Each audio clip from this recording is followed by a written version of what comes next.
আমাৰ উদ্দেশ্য হ'ল যে ড্ৰাগছ মুক্ত এখন সমাজ নিৰ্মাণ কৰাৰ কাৰণে পৰিৱেশ নিৰ্মাণ কৰাৰ কাৰণে আৰু সেইকাৰণে আজি দিছপুৰৰ আটাইতকৈ ড্ৰাগছ এফেক্টেড এৰিয়া হ'ল হাতীগাঁও কিজুবাৰী নৰ্থ বমা ইয়াত বহুত এফেক্টেড মানে আৰু হাইলি এফেক্টেড এৰিয়া আৰু সেইকাৰণে এইবাৰ আমি ইয়াতে এইখন সভা পাতিছোঁ আৰু এইখন সভাত এনেকুৱা এটা টীমক মাতিছোঁ যে যি আজিৰ পৰা 30 বছৰ আগত গুৱাহাটীৰ মষ্ট এফেক্টেড এৰিয়া মণিপুৰী বস্তি এই মণিপুৰী বস্তিত যি মণিপুৰী মহিলা সমাজ এই মহিলা সমাজে এই ড্ৰাগছৰ বিৰুদ্ধে যুদ্ধ কৰিছিল সংগ্ৰাম কৰিছিল তাৰে এল চম্পা দেৱীৰ নেতৃত্বত আজি 8জনীয়া এটা দল আহিছে যে তেওঁলোকৰ সম্পূৰ্ণ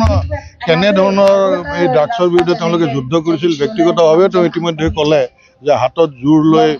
মানে লাঠি লৈ খেদি খেদি গৈ এটা ভয়ংকৰ এটা মানে সংগ্ৰামৰ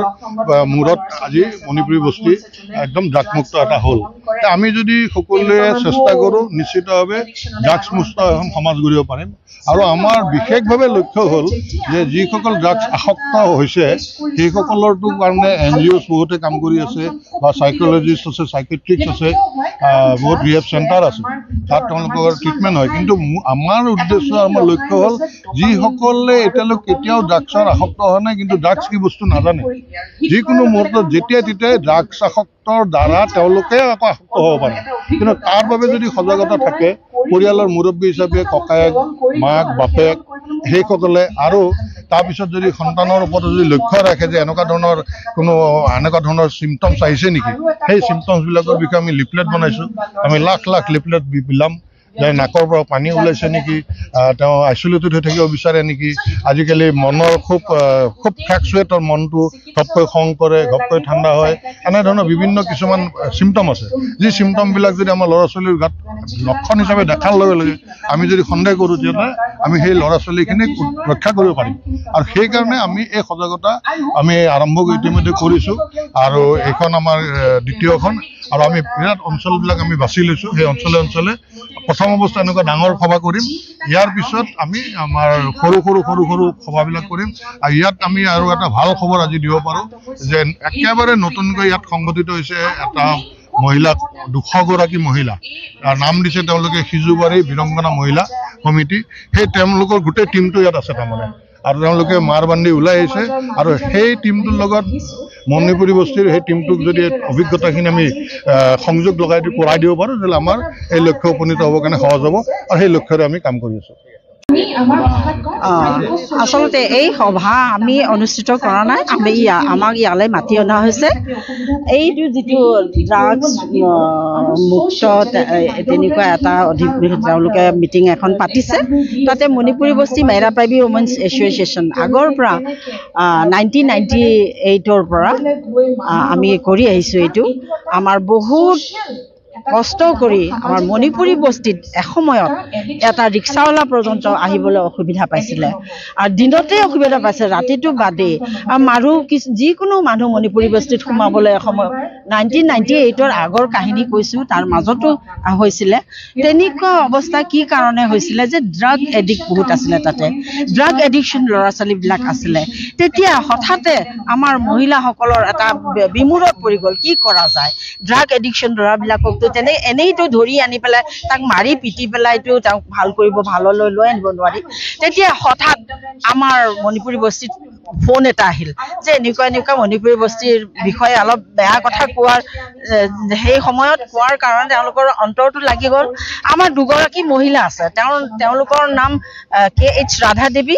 আৰু এগৰাকীৰ নাম S মালা দেৱী এই দুগৰাকী মহিলাই ফাউণ্ডাৰ বুলিও ক'ব পাৰি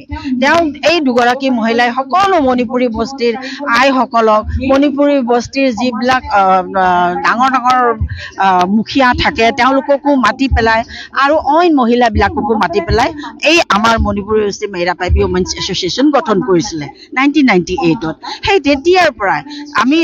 হাতত জোৰ লৈ পেলাই কেনেকৈ আমি নিচামুক্ত আমি আমাৰ মণিপুৰী বস্তিখন কৰিব পাৰোঁ তাৰে চিন্তা কৰি পেলাই যেতিয়া আৰম্ভ হৈছিলে তেতিয়া ল'ৰা ছোৱালীবিলাকে বিল্ডিঙৰ ওপৰত উঠি পেলাই কিবা কিবি মদ চদ খাই পেলাই বটল মানে বটল মানে প্লাষ্টিকৰ বটল নহয়, কাঁচৰ বটল, সেইটো দলিয়াইছিলে মহিলাসকলৰ ওপৰত।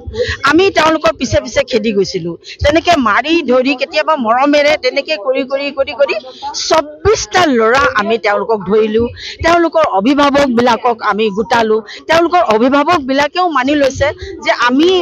তাৰ লগতে মাজতে এটা কথা নকৈ নোৱাৰিছোঁ, সেই সময়ৰ ভাস্কৰজ্যোতি মহন্ত তেওঁৰ চিটি SP আছিলে, তেখেতে আমাক লগ ধৰি পেলাই তেখেতে কৈছে তেওঁকো আমি লগ ধৰিবলৈ গৈছিলোঁ। তেখেতে আমাৰ কামবোৰ দেখি পেলাই ইমান ভাল পাইছে যে আপোনালোকে ভাল কামত আগবাঢ়িছে, গতিকে ময়ো সহায় কৰিম। তেখেতৰ সহায়ত এই 24জন ল'ৰা আৰু 24জনৰ অভিভাৱকক লৈ পেলাই তেওঁলোকৰ পৰা অনুমতি লৈ পেলাই এই 24টা ল'ৰা আমাৰ মাইৰাপেবী মহিলা সমিতিয়ে মণিপুৰৰ এডিকশ্যন চেণ্টাৰ আছে, চেণ্টাৰত থৈছিলোগে। সেই তাতে থওঁতে আকৌ তেওঁলোকৰ এজনৰ প্ৰতি বহুত পইচা হৈ গ'ল, এমাহে ৰাখিব পাৰিছোঁ। আমিতো তেনেকে মানে পইচা দিছে আমাৰ হাতত নাছিলে, নতুনকে গঠন হোৱা আমাৰ মাইৰাপেবী, এতিয়া উপায় নাপাই পেলাই এমাহ ৰাখি আমি তাৰ পৰা তেওঁলোকক লৈ আনি পেলাই মই মণিপুৰী ৰাজবাৰী এথলেটিক ক্লাবৰ ভিতৰত ৰাখিলোঁ। তেওঁলোকে ভাস্কৰজ্যোতি মহন্ত ছাৰৰ তেওঁৰ অনুগ্ৰহত চাৰিওফালে পুলিচে ঘেৰাও কৰি ৰাখিছে যাতে পলাই নাযায়। তাতে এডিকশ্যনৰ কাউন্সিলাৰ 2জন লৈ আনিলোঁ, তেওঁলোকক খোৱালোঁ বোৱালোঁ, 2 মাহ আকৌ তেওঁলোকক ৰাখিলোঁ। তেনেকে কৰি এতিয়া আজি আমাৰ মণিপুৰী বস্তি নিচা মুক্ত